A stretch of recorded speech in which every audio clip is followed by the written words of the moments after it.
3월 29일 주일 하나님의 말씀을 전하겠습니다. 오늘 하나님의 말씀은 시편 91편 1절부터 16절까지인데 우리 1절부터 6절까지 함께 합독하도록 하겠습니다. 구약성경 870쪽 시편 91편 1절부터 6절까지 우리 다 함께 합독하도록 하겠습니다. 진자의 은밀한 곳에 거주하며 전능자의 그늘 아래 사는 자여, 나는 여호와를 향하여 말하기를 그는 나의 피난처요 나의 요새요 내가 의뢰하는 하나님이라 하리니, 이는 그가 너를 새 사냥꾼의 올무에서와 심한 전염병에서 건지실 것이미로다. 그가 너를 그의 깃으로 덮으시리니 네가 그의 날개 아래에 피하리로다. 그 진실함은 방패와 손 방패가 되시나니, 넌 밤에 찾아오는 공포와 낮에 날아드는 화살과 어두울 때 퍼지는 전염병과 밝을 때 닥쳐오는 재앙을 두려워하지 아니하리로다. 아멘. 할렐루야. 오늘 귀한 예배를 드리는 성도 여러분들에게 하나님의 은혜와 넘치는 축복이 있기를 간절히 소원합니다. 우리 코로나19로 인하여서 전에 경험하지 못했던 일들을 우리가 지금 겪고요, 또 예배도 이렇게 가정에서 또 이렇게 영상을 통해서 예배를 드리실 텐데 참 힘든 시간들을 보낼 줄로 압니다. 우리 사랑하는 성도들에게 오늘 하나님의 말씀을 통해서 여러분들이 새 힘을 얻고 위로를 받으며 소망을 갖는 귀한 시간 되기를 주님의 이름으로 축복합니다. 코로나19잖아요.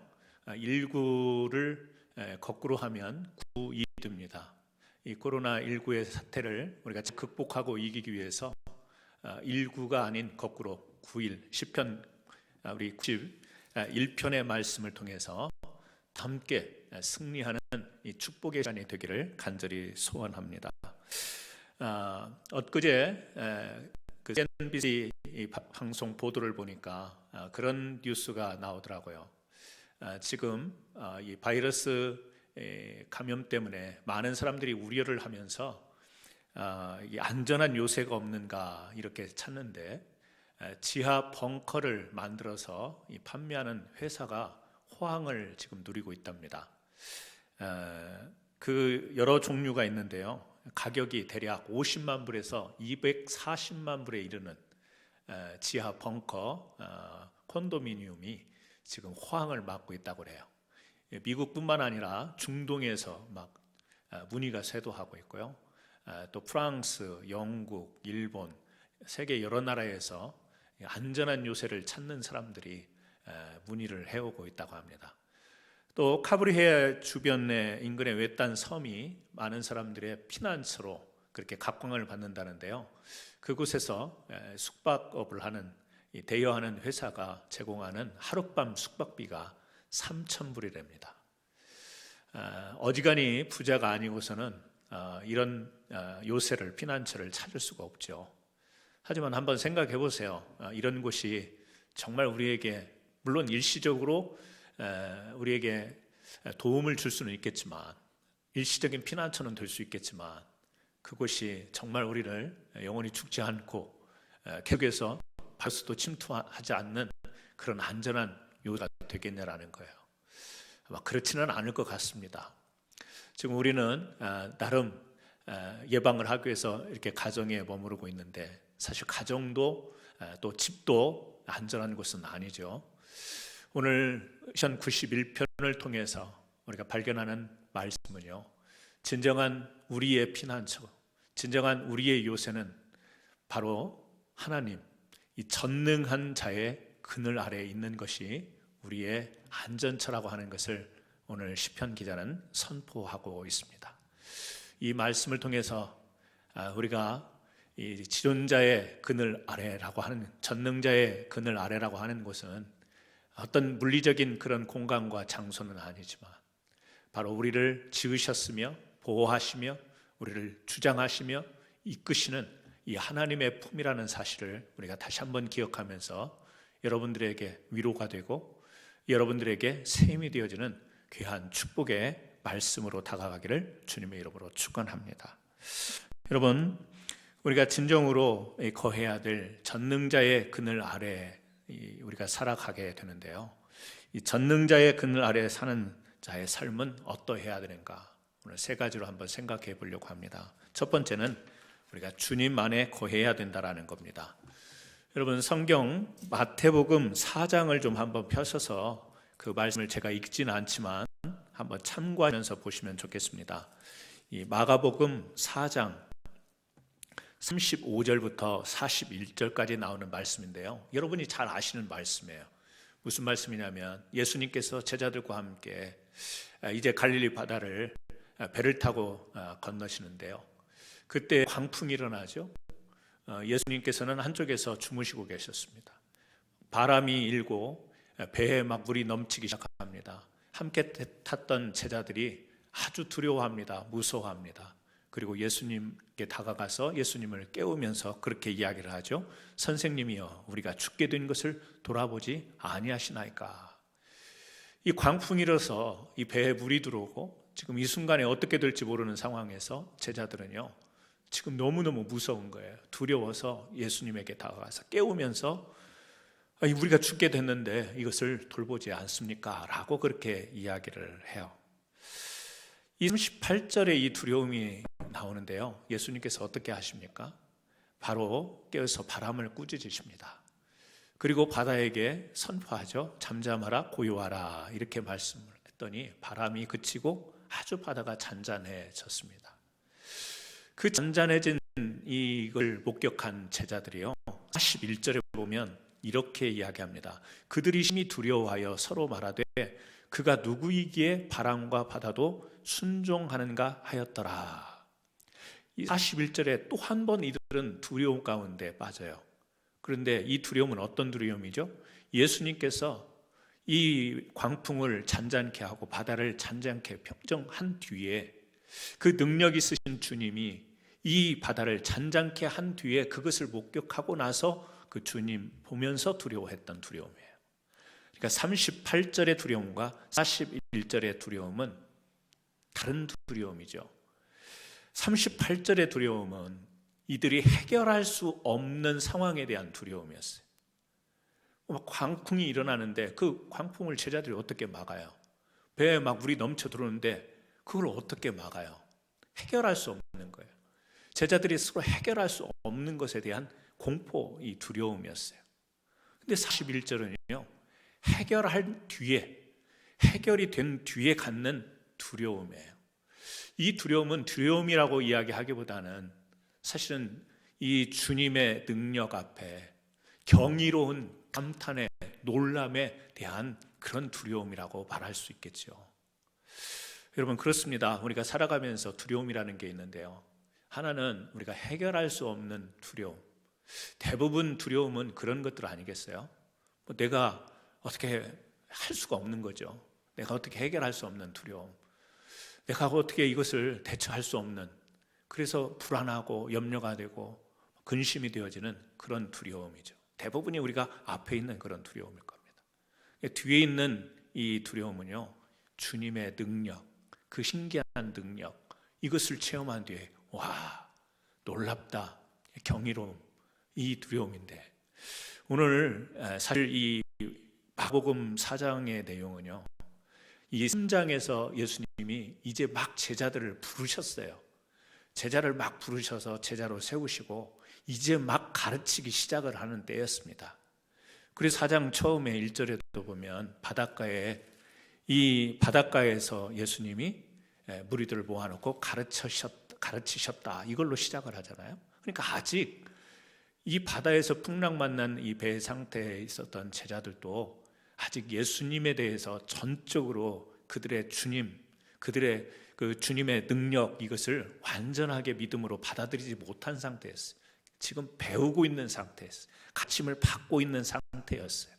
그 앞에 막 바람 불고 배가 막 뒤집어질 것 같으니까 주님 앞에 가서 깨우면서 선생님, 우리가 죽게 된 것을 돌보지 아니하시나이까? 이 말은 뭐냐면 우리를 빨리 구원해 주세요, 우리를 지켜주세요, 이런 의미보다는 해결할 수 없는, 어떻게 할 수 없어서 하소연하는 어떤 그런 외침이었던 걸로 우리가 볼 수가 있겠죠. 그러다가 주님의 진짜 능력을 본 거예요. 진짜 주님이 하시는 일을 본 거예요. 주님이 하신 일, 선생님으로 지금 제자로 따라가긴 했지만 그 능력을 보고 나서는 깜짝 놀라는 겁니다. 그 능력 앞에서 정말 도대체 저분이 누구이기에 바람과 바다도 순종하는가 하였더라.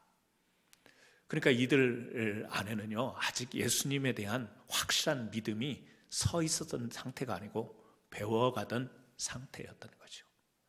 여러분, 앞에 해결할 수 없는 두려움과 뒤에 해결되고 나서 그 경이로운, 그 놀라운 그 사실, 그 중간에 주님은 제자들에게 가르침을 주세요. 그게 뭐냐면 바로 믿음이라고 하는 거예요. 그래서 39절에 무슨 이야기를 하죠? 39절에 바다를 잔잔케 하신 뒤에 40절에 이에 제자들에게 이르시되 어찌하여 이렇게 무서워하느냐? 너희가 어찌 믿음이 없느냐? 무서운 게 당연한 거죠. 무서운 게 당연한 겁니다. 무서워하는 것이 당연한 것인데 거기에서 무엇을 지금 가르치시냐면 믿음.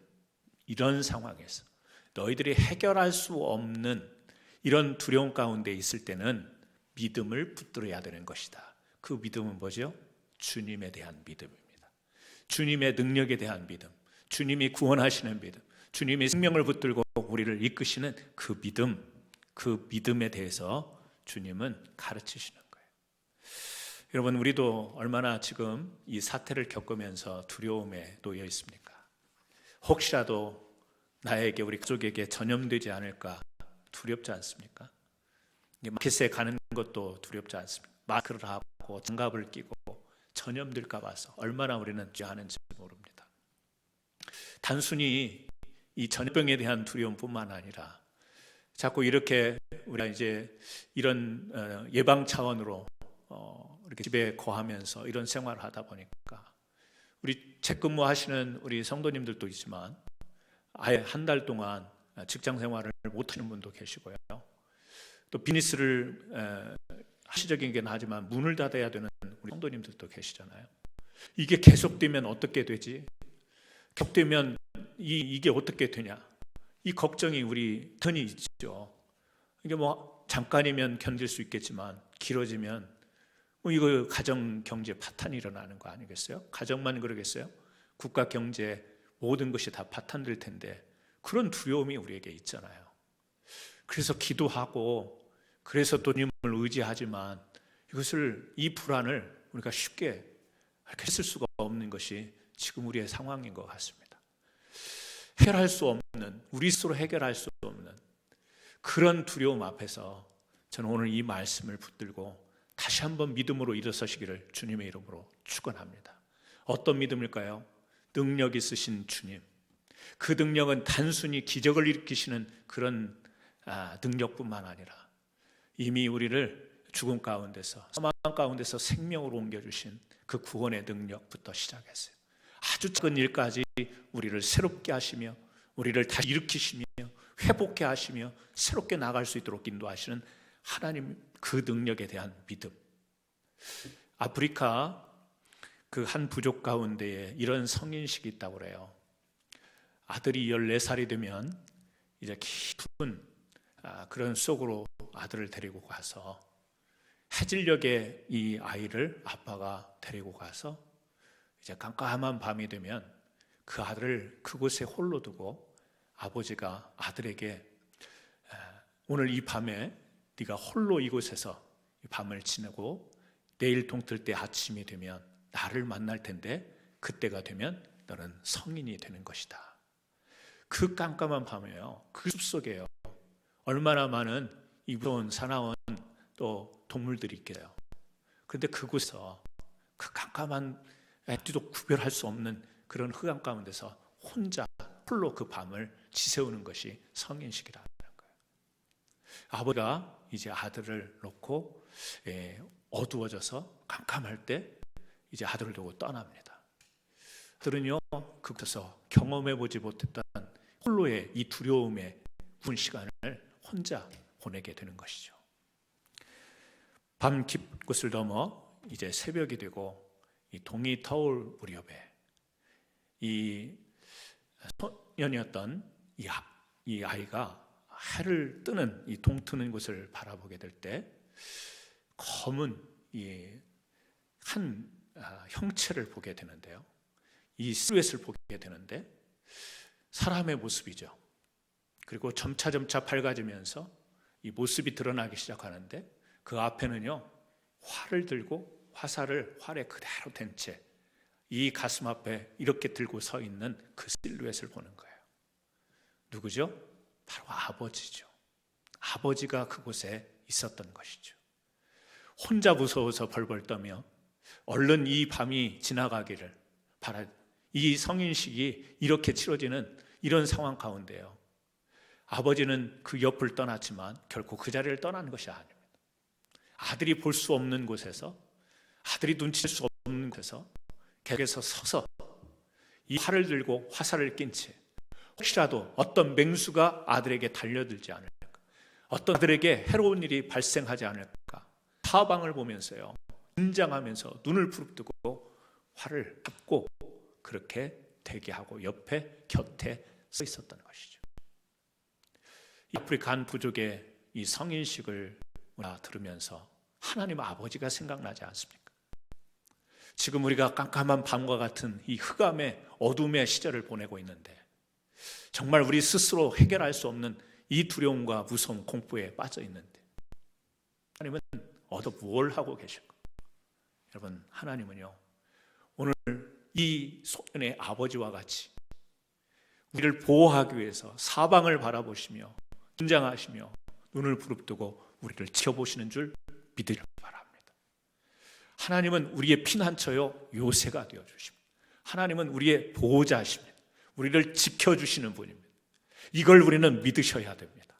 오늘 시편 91편에서도 그것을 이야기하고 있지 않습니까? 하나님이 어떤 분이신가? 오늘 시편 91편 다시 한번 이 3절과 4절 말씀을 읽어드리겠습니다. 이는 그거를 새 사냥꾼의 올무에서와 심한 전염병에서 건지실 것이미로다. 그가 너를 그의 깃으로 덮으시리니 네 그의 날개 아래에 피하리로다. 그의 진실함은 방패와 손방패가 되시나니 전염병에서 우리를 건지실 것입니다.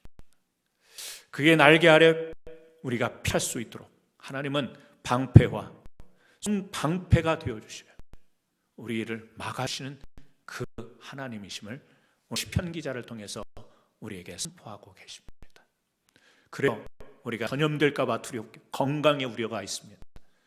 또 우리 경제, 우리 가정이 경제적으로 파탄날까 봐 두렵습니다. 불안합니다. 어떻게 될지 막역합니다. 하지만 오늘 우리의 방패가 되어주시고 전병에서 건지시겠다고 하는 이 하나님, 이 진실하신 하나님, 이 신실하신 하나님을 믿음으로 붙드시기를 바랍니다. 지금 우리는 불안해서 어떻게 될지 모르지만, 우리는 스스로 해결할 수 없지만 하나님께서 함께 하실 겁니다. 하나님께서 지켜주실 겁니다. 하나님께서 보호하실 줄 믿으시기 바랍니다. 이 믿음이 저와 여러분에게 있기를 다시 한번 예수님의 이름으로 축원합니다. 두 번째, 전능자의 그늘 아래 사는 자는 어떻게 살아야 되는가? 우리는 건강한 자아상을 다시 세워야 됩니다. 3절에서 보신 것처럼 심한 전염병에서 우리를 건져주신다고 그렇게 말씀하시죠. 우리 성경, 구약 성경 출애굽기서를 보면요, 또 그리고 다윗 시대에도 이 전염병이 등장을 합니다. 그때마다 하나님은 그 전염병을 통하여 이스라엘 백성들에게 메시지를 주시고 그들을 구원해 주세요. 성경에서 전염병은 하나님께서 자기 백성들을 징계하는 도구로 삼으시기도 합니다. 사무엘하 24장에 보게 되면 다윗 시대의 전염병에 관한 이야기가 나와요. 다윗이 왕이 되었어요. 승승장구합니다. 힘이 생겼어요. 왕의 권력이 생겼어요. 그러면서 그가 인구조사를 시작합니다. 어떤 인구조사였죠? 백성들을 숫자를 세면서 바로 이 백성들의 수로 자신의 권력을 확인하고 싶었던 인구조사였어요. 그의 신하의 요압은 이 인구조사를 말립니다. 그렇게 하지 말기를 이 다윗에게 요청합니다. 왜냐하면 인구조사라고 하는 그 자체가 하나님의 능력을 의지하기보다는 사람의 방법을 구하는 것이었기 때문에 그랬어요. 그럼에도 불구하고 다윗은 인구조사를 합니다. 하나님이 대단히 노하셨어요. 그래서 다윗에게 대하여 징벌을 내립니다. 근데 징벌을 내렸는데요, 세 가지 중에 하나를 선택하도록 합니다. 7년 기근을 줄까? 3년 동안 도망다니게 할까? 아니면 3일 동안 이 전염병을 내릴까? 그때 다윗이 선택하는 게 뭐냐면요, 3일 동안 전염병 내리는 것을 선택해요. 그런데 이 전염병을 통하여서 이스라엘 백성 7만 명이 사망을 하게 됩니다. 당황한 다윗은 이제 장로들과 더불어서 굵은 베옷을 입고 땅에 엎드려서 통곡하며 애통하며 하나님 앞에 회개의 기도를 드려요. 하나님은 그 회개의 기도를 듣습니다. 너무나 안타까운 사건이죠. 너무나 안타까운 사건입니다. 수없는 많은 백성들이 죽어 넘어가는 이 사건. 이 사건을 통해 우리가 바라보게 되면, 우리가 여기서 바라보게 되면요, 이 백성들의 자아상이 어떠해야 되는지를 우리가 보게 됩니다. 왕이 자신에 대한 자아상을 어떻게 가야 되는지를 우리는 깨닫게 되어집니다. 하나님 앞에 하나님이 원하시는 건강한 자아상을 가졌을 때는요, 하나님의 뜻에 순종하며 복종하며 나갑니다. 그때는 하나님이 함께 하셔요. 그러나 하나님이 원하시는 그 자아상이 깨지고 자기 안에 다른 것이 무럭무럭 자라나고 다른 꿈, 다른 어떤 소망과 소원들이 가득 차게 되면 그 하나님이 원하셨던 자아상은 깨지게 되고 자신이 만든 자아상으로 인하여 하나님의 뜻을 거스리는 엄청난 죄를 범하게 된다는 사실입니다. 여러분, 모든 사람들에게 하나님이 우리 각자에게 주신 건강한 자아상이 있어요. 그건 뭐냐면 하나님을 사랑하는 자, 이게 우리의 자아상입니다. 이웃을 사랑하는 자, 이것이 우리의 자아상이에요. 하나님을 사랑하고 이웃을 사랑하도록 하나님은 우리를 그렇게 세우셨습니다. 그런데 하나님의 사랑을 저버립니다. 이웃 사랑하는 것을 너무 쉽게 간과해버립니다. 오늘날 많은 사람들이요, 너무 정욕적이에요. 오늘날 많은 사람들이요, 너무 이기적으로 살아갑니다. 하나님이 원래 우리에게 주셨던 내 스스로, 나는 하나님의 백성이야, 나는 하나님의 자녀야, 나는 하나님의 자녀와 백성답게 이렇게 하나님을 사랑하고 이웃 사랑하면서 살아야 돼. 이 자아상이 확고하게서 이 상의 삶을 정말 아름답게 살아가야 되는데 이런 것들이 너무너무 무너져 있는 거예요. 너무너무 타락한 거예요. 자기 정욕과 이기적이죠. 그리고 자기라고 하는 존재를요, 늘 성공의 중심에 세워놓습니다. 이렇게 살아가다 보니까 세상이요, 너무 하나님 보시기에 아름다웠던 그런 세상이 아닌 거예요. 하나님의 말씀을 거스립니다. 하나님의 말씀을 우습게 합니다. 그리고 우리 이렇게 하면 행복하게 살 거야, 잘 살 거야, 하나님 없이도 잘 살 수 있어, 이런 마음이 사람들 마음속에 이 무너진 자상으로 자리 잡게 되는 거예요. 바벨탑을 쌓았던 이 사람들을 기억하십니까? 하나님이 물론 세상을 심판했어요. 타락한 세상을 심판했어요. 하나님은 그러나 그것을 너무 가볍게 생각하시면서 무지개를 띄워서 다시는 물로 심판하지 않겠다고 약속을 줬는데 사람들은 어떻게 하죠? 탑을 쌓기 시작합니다. 하늘에 닿을 탑을 쌓으면서 다시는 이와 같은 심판이 임할 때 우리가 심판을 면해보자. 하나님의 약속에서 벗어난 인간들의 화합, 또 그리고 그들의 추구. 여러분, 이런 모습이 하나님으로부터 심판을 받고 세계로 그들이 언어가 떨어지며 민족이 흐트러지게 되는 또 징계를 받게 됩니다. 정탐꾼들은 어땠죠? 하나님이 약속한 가나안 땅에 들어가서 그곳에 살던 족속들을 보면서요, 이스라엘 백성 스스로를 어떻게 여겨요? 우리는 메뚜기와 같다고 이야기합니다. 그들에 비하면 우리는 너무 약하다고 이야기합니다. 아니, 약하지만 하나님이 광야를 거쳐 가나안 땅에 들어가도록 하나님의 능력으로 하나님의 함께 하심으로 지금 가는 것인데요, 스스로를 어떻게 규정합니까? 우리는 메뚜기와 같다. 자아상이 무너졌습니다. 건강하지 않은 자아상입니다. 바리새인들을 보십시오. 그들은 스스로 의인이라고 이야기합니다. 하나님의 율법을 철저히 지킨다고 합니다. 율법 아래서 온전한 자가 누가 있겠습니까? 하나님의 말씀을 통하여서 우리를 겸손케 하시며 하나님의 은혜로 우리가 구원받으며 하나님의 은혜로 살아가는 것인데 이들은 스스로가 의인이라고 하면서, 그리고 그 율법을 지키지 못하는 자들을 향해서 정죄하고 심판합니다. 이들의 건강한 자아상 무너졌죠. 건강하지 않은 교만한 자아상이 바로 그와 같은 바리새인의 모습이었습니다. 이스라엘 왕들을 보십시오. 하나님이 함께할 때 그들에게 승리가 있습니다. 나라가 강해질 수 있습니다. 하지만 그들은 군사의 힘을 의지하고 믿지 않는 다른 열방들과 함께 손을 잡고 군사의 힘, 말의 힘, 무기의 힘을 의지하면서 나아갑니다. 왕으로 세움받을 때, 하나님께서 기름 부어 왕으로 세울 때 그 자아상을 잃어버립니다. 제사장들, 하나님께 관심이 멀어집니다. 온전하지 못한 제사를 드리게 됩니다. 백성들이 제물을 가지고 나와 제사를 드리기 원하지만 제사장으로서 자기네들의 자리를 지키지 못합니다. 선지자들이 뇌물을 받고 거짓 예언을 합니다. 선지자로서 기름 받고 그곳에 서서 자신이 하나님 앞에 세움받은 선지자라고 하는 건강한 자아상을 놓쳐버리게 될 때 타락하는 모습을 우리가 보게 됩니다.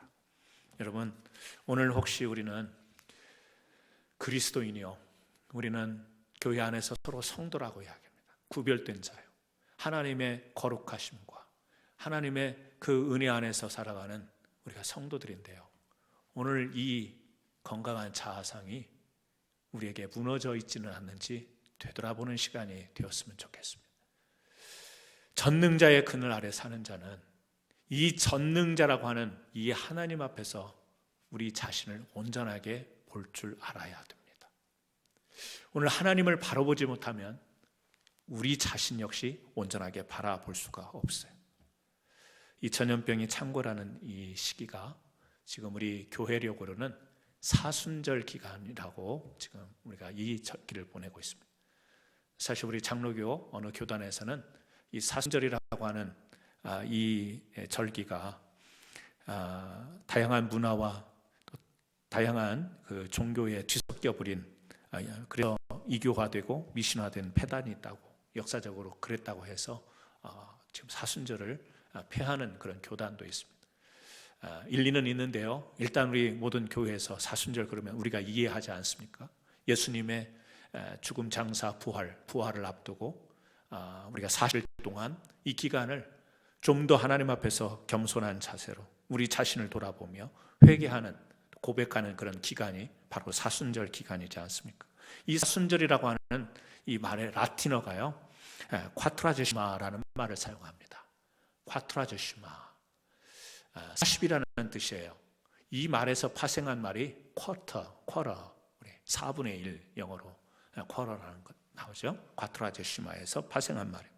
그리고 이 콰트라제시마에서 또 파생한 말이 하나가 있는데 바로 코란틴, 뭐죠? 지금 우리가 격리하고 또 검역하고 뭐 이런 지금 그런 생활을 하고 있잖아요.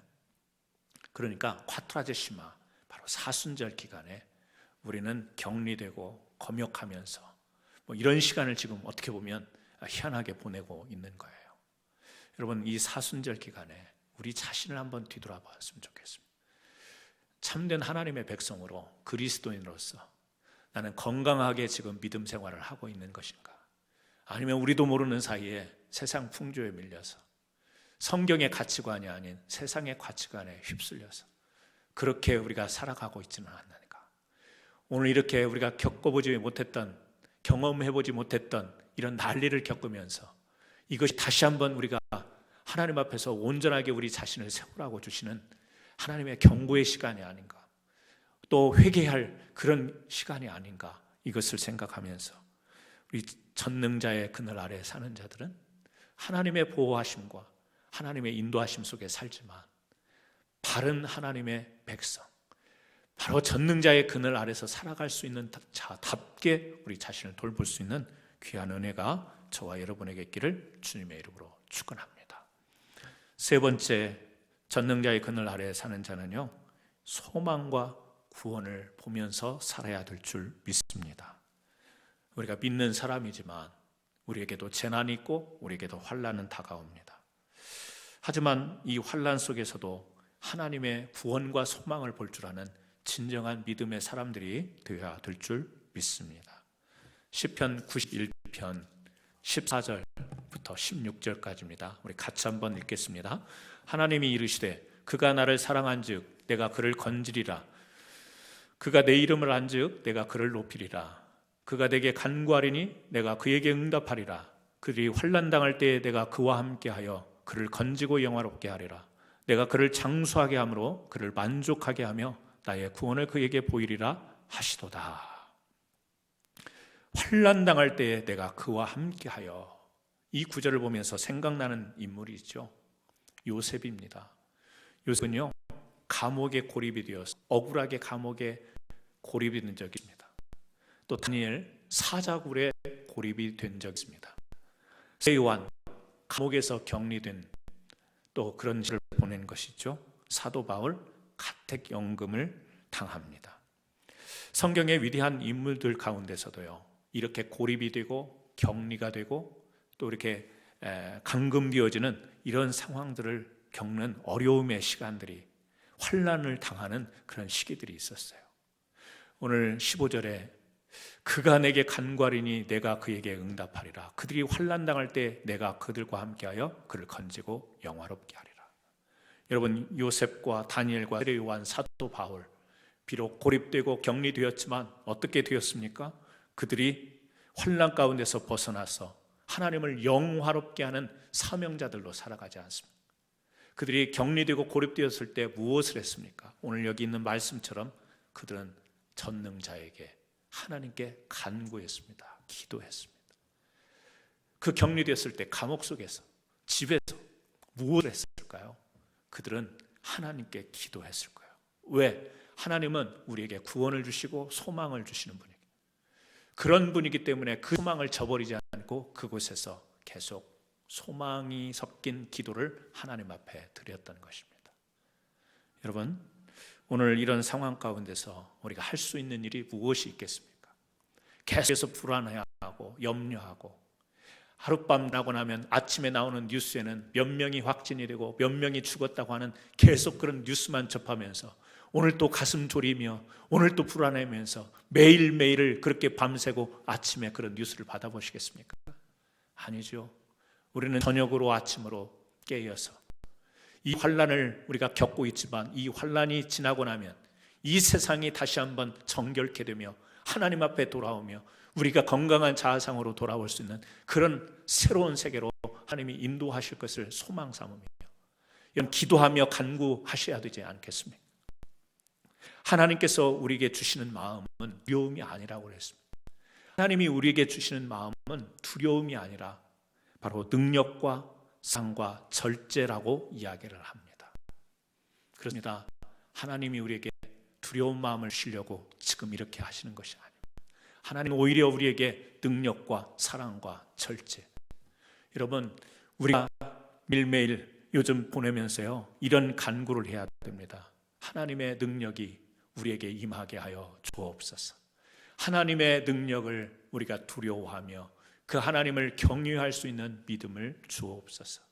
전능하신 하나님, 순간에 이 전염병도 멈추게 할 수 있는 하나님, 모든 해결할 수 없는 두려움을 다 물리칠 수 있는 능하신 하나님, 그 하나님 앞에 우리가 간구해야 될 줄 믿습니다. 하나님에 대한 사랑이 식어졌다면 이 사랑을 회복해야 되겠습니다. 계속해서 여전히 두려움만으로 이 마음을, 이 생각을, 우리의 삶을 제한하지 말고 오늘 하나님에 대한 그 풍요로운 사랑을 다시 한번 묵상하면서 그 하나님의 사랑을 내가 실천하지 못했던 것을 기억하면서 지금 서서히 사랑의 꽃을 피울 수 있는 저와 여러분 되기를 예수님의 이름으로 축원합니다. 하나님이 우리에게 주신 마음은 절제하는 마음입니다. 오늘 그동안에 우리의 생각과 우리의 마음과 우리가 추구했던 모든 삶에 절제가 없지 않았습니까? 그냥 내가 생각한 대로 그냥 저지르면 되는 것이고 나가면 되는 것이고, 혹시 우리가 그렇게 살지는 않았습니까? 하나님의 뜻이 아닌데도, 하나님이 기뻐하실 수 있는 일이 아닌데도, 하나님의 말씀이 아닌데도 절제하지 못하고 그렇게 살지는 않았습니까? 다시 한번 하나님이 주시는 우리의 마음, 절제하는 마음이 우리에게 일어나서 여러분, 이 시기에 두려움과 염려와 공포 속에서 하루하루를 힘들게 보내지 마시고 이 기간에 전능자의 그늘 아래 들어가서 그곳에서 우리가 하나님께 간구할 수 있는 시간들, 기도할 수 있는 시간, 그래서 우리 신의 허물과 죄를 회개하고 우리에게 소망을 주시는 그 소망을 붙들고 하나님, 이렇게 아름다운 하나님 앞에서의 영광된 삶, 하나님을 영화롭게 하는 사람, 이 삶을 꿈꿉니다. 소망 삼습니다. 희망과 소망을 가지고 힘을 내시는 저와 여러분 되기를 예수님의 이름으로 축원합니다. 다시 한번 이 어려운 시기에 이 말씀을 통해서 위로를 받고 쓰임을 얻는 놀라운 축복이 우리 캔사스 한인 장로교회 모든 성도님들 가정마다 임하기를 예수님의 이름으로 축원드립니다. 기도하시겠습니다. 하나님 아버지, 우리가 코로나19라고 하는 경험하지 못했던 일들을 겪으면서 심지어는 예배마저도 우리가 함께 교회에 모여서 드리지 못하고 우리 가정에서 가족과 함께 또 혹은 홀로 예배를 드립니다. 하지만 이 예배 가운데도 우리 하나님 임재하여 주셔서 다시금 우리 마음속에 소망을 일으켜 주시고 구원의 그 감격으로 인도하여 주시기를 원합니다. 건강에 위협을 느끼며 어려움 당하는 성도들이 있습니다. 이제 가정 경제에 심각한 또 위기와 또 어려움을 겪는 우리 성도들도 있겠습니다. 그래서 우리의 막연한 이 현실을 정말 두려움으로 그렇게 하루하루를 보내고 있는 우리 성도들도 있을 텐데, 하나님, 오늘 시편 91편 말씀을 통해서 이 두려운 마음을 이겨낼 수 있도록 은혜 베풀어 주옵소서. 우리에게 힘 주시옵소서. 전능하신 하나님을 믿음으로 해결할 수 없는 두려움에서 해결이 완전히 가능한 우리 주님을 보면서 우리를 사랑하시고 우리를 보호하시며 우리를 지켜주는 그 주님께서 우리를 가만히 두지 아니하시고 버려두지 아니하시고 분명히 영원롭게 인도하실 것을 믿음으로 붙들게 하여 주옵소서. 잠시 지나갈 시간들일 겁니다. 이 시간 하나님 아버지, 나중에 또 후회하는 시간 되지 말게 하여 주시고 아침 저녁으로 깨어 기도하며 주님의 말씀을 묵상하며 또 허물로 무너졌던 우리의 자아상을 다시 한번 건강하게 세우는 귀한 시간들 될 수 있도록 인도하여 주옵소서. 우리 캔사스 한인 장로교회 모든 성도님들, 가정들, 또 그 사업과 직장, 학업을 지켜주셔서 하나님 공고한 시간 지내고 난 뒤에 더 견고하게, 더 든든하게 설 수 있는 귀한 가정들, 귀한 성도들 되게 하여 주옵소서. 또 오늘 한 주 동안도 말씀으로 믿음으로 기도로 승리케 하여 주옵소서. 예수님의 이름으로 기도드리옵나이다. 아멘.